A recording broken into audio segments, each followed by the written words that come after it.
Bonsoir à toutes et à tous. On se retrouve quelques minutes après la vidéo du talk show du dimanche 1er novembre. Voilà, qui est sorti aujourd'hui, comme je le rappelais dans la vidéo précédente, à cause de petits soucis techniques. À savoir que la vidéo que vous êtes en train d'écouter en ce moment est remplie de soucis techniques puisque c'est la 4e fois qu'on le recommence pour des mêmes raisons. Donc, on espère que ça va aller, parce que certes le format est très court, mais ça commence à devenir relou de devoir recommencer à chaque fois. Donc, il va falloir qu'on trouve des stratégies pour faire en sorte que ça ne bug plus, ou changer nos méthodes d'enregistrement, parce que ça commence sérieusement à nous taper sur le système. Et voilà, ce n'est pas le fait qu'on ne veut pas vous proposer la vidéo, au contraire, on est très content de vous avoir proposé ce nouveau format qui, comme je le rappelle, est normalement disponible tous les soirs à partir de la deuxième partie de soirée, normalement comme d'habitude. Donc, voilà. Aujourd'hui donc, enfin ce soir, pour ce 4e épisode du talk show confinement, on va parler aujourd'hui d'un sujet qui peut-être vous intéresse, comme vous l'avez vu dans le titre de la vidéo, à savoir nos premiers grands amours, notre première rencontre un peu amoureuse, et nos quelques petites anecdotes à ce sujet. Donc Monsieur Vipé, est-ce que tu aurais une anecdote à ce sujet-là par exemple, si tu veux ouvrir le bal? Oui. Alors, donc c'était il y a quand j'avais entre 8-12 ans, c'était dans un truc pour faire du sport pour les gens en surpoids. pour les gens enveloppés, on va dire. 8 personnes. Voilà, des gens qui ont des bosses, voilà. Et donc on était 8, donc il y avait 2 filles et après que des mecs. Mmh. Et donc ça a duré pendant au moins 6 mois. Oui. Et donc il y avait dans ce groupe-là, il y avait une des 2 filles qui était très jolie, que j'aimais beaucoup. Ouais. Donc on parlait et tout.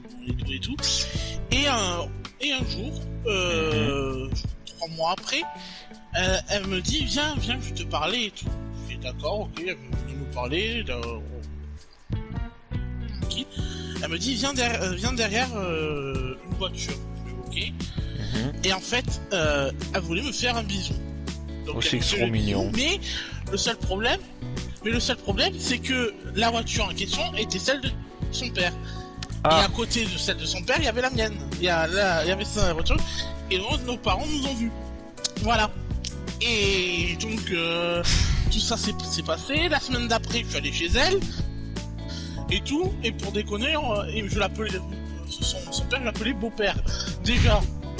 Et voilà. Et après 2-3 mois après, elle a dû déménager et depuis, tu ne l'as plus jamais revue. Voilà. Si c'est pas triste. Et tu disais ça, c'est à peu près vers quel âge?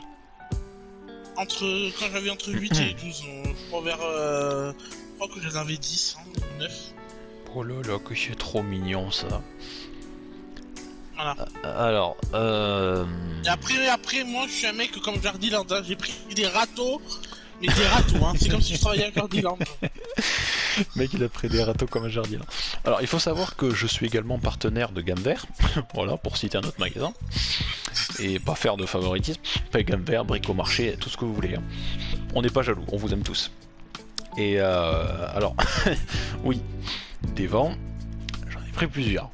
Je crois que je dirais que ça a commencé à l'école primaire, si je dis pas de bêtises, c'était en CM2. Une fille que j'aimais beaucoup, mais genre vraiment beaucoup, je la trouve vraiment magnifique et on s'entendait vraiment super bien ensemble. Et il faut savoir qu'à l'époque, j'étais peut-être comme certains d'entre vous maintenant, ou peut-être pas, ou peut-être que vous l'avez été avant et pas plus maintenant, j'étais ce qu'on appelle un coincé du cul. J'avais un balai de Quidditch bien enfoncé dans le... Enfin vous avez compris. Et si vous voulez, voilà, c'était un peu dérangeant parce que bon, après quand on est jeune comme ça, c'est sûr c'est pas si facile qu'en grandissant. Mais voilà, j'étais fou amoureux de cette fille. Et en arrivant au collège, quand on est allé dans le même collège après, vu qu'on habitait pas si loin que ça,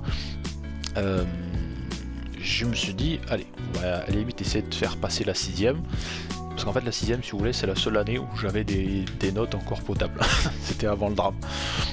Et je me suis dit, bon, à partir de la 5ème, je me suis dit, on va quand même essayer un jour.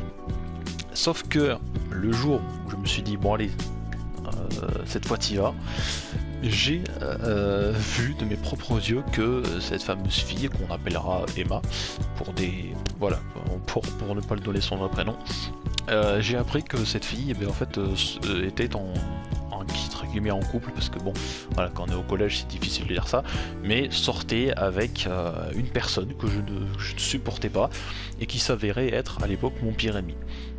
Voilà, donc c'est pas très folichon. Voilà, pour rester poli. Mais je vous avoue que c'est une anecdote qui m'a un peu fait mal au derrière. Alors que c'était quand même le jour où je me disais, bon allez, cette fois, faut y aller.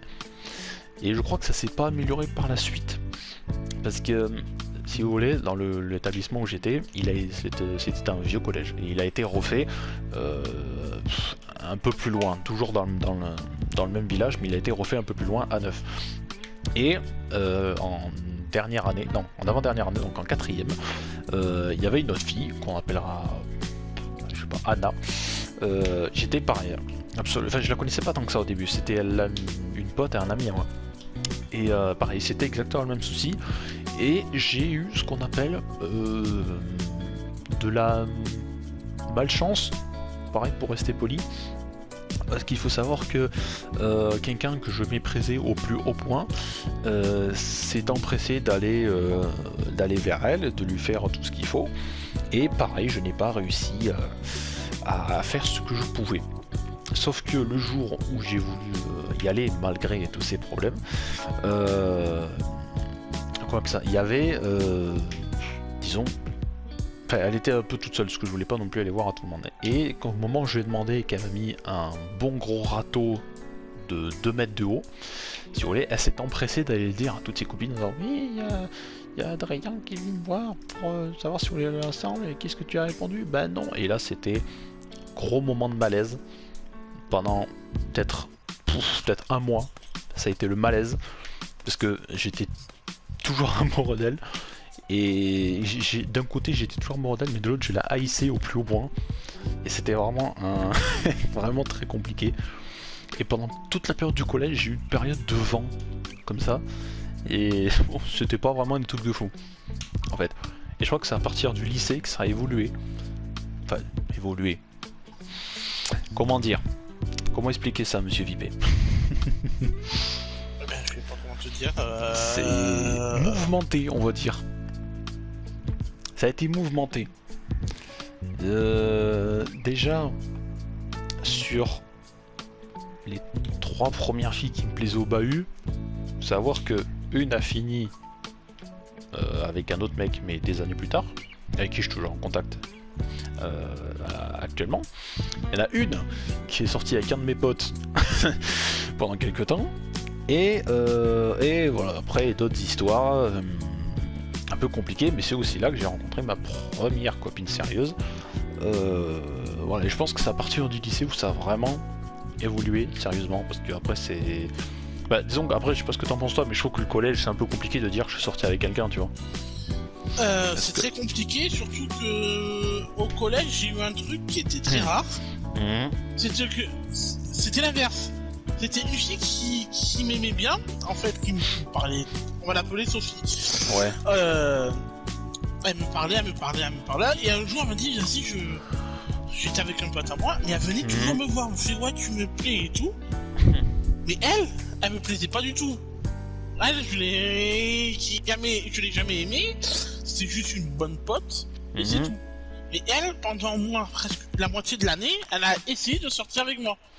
Alors que moi, je voulais pas. Effectivement, c'est quand même rare. Enfin, c'est quand même rare. Mais souvent, on dit toujours, oui, c'est toujours un mec des fois le point par rapport. Il y a des filles qui le font. Mais c'est vrai que généralement, ça reste quand même plutôt les gars avec qui doivent toujours se bouger, les premiers. Voilà, je dis pas ça pour un macho, attention, il y a des filles qui nous écoutent.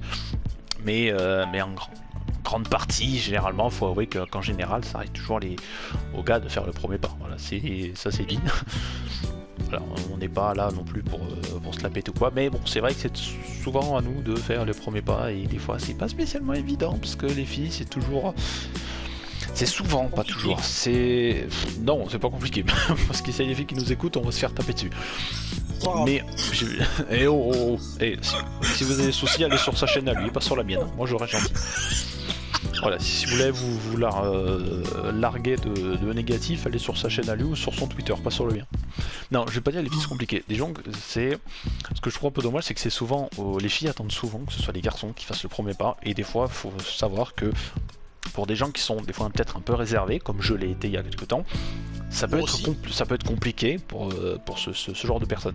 Alors savoir que maintenant je suis quelqu'un de très direct, il n'y a pas de souci. Mon ex s'en souvient, mais voilà, c'est comme ça. Il faut savoir que ce genre de choses, c'est pas très simple. En tout cas, monsieur Vipé, est-ce que tu as quelque chose à rajouter? Non, mais je peux laisser mon mail. Si vous voulez sortir avec moi, je vous donne mon mail. Voilà, alors c'est @gmail.com. Non, on rigole évidemment. J'ai essayé, j'ai eu des ratons. Voilà. Hein. Voilà. Même des fois, t'es comme mon frère. Le clan de jeu, t'es comme mon frère. Voilà, le clan. Bienvenue au club, prenez une chaise, asseyez-vous, monsieur. Je vous offre un café peut-être. Du rhum. Ou du rhum. Allez, une double vodka, on va se finir. Bon, je répète évidemment, voilà, on dit ça avec humour, hein, ne prenez pas. C'est du second degré évidemment. En tout cas, voilà, c'était cette petite anecdote sur nos petites histoires un peu par-ci par-là. C'était plutôt drôle à en parler, et puis j'espère qu'on aura d'autres sujets comme ça à vous sortir d'ici les prochains jours. Merci à monsieur Vipé de sa participation, et puis on se retrouve dès demain pour le mardi 3 novembre pour un nouvel épisode de ces talk shows spécial confinement. Prenez soin de vous, n'oubliez pas, gardez vos distances, mettez le masque et surtout ne sortez que si c'est besoin. Merci monsieur Vipé, merci à tous, n'oubliez pas de suivre sur les réseaux sociaux et à demain. À demain.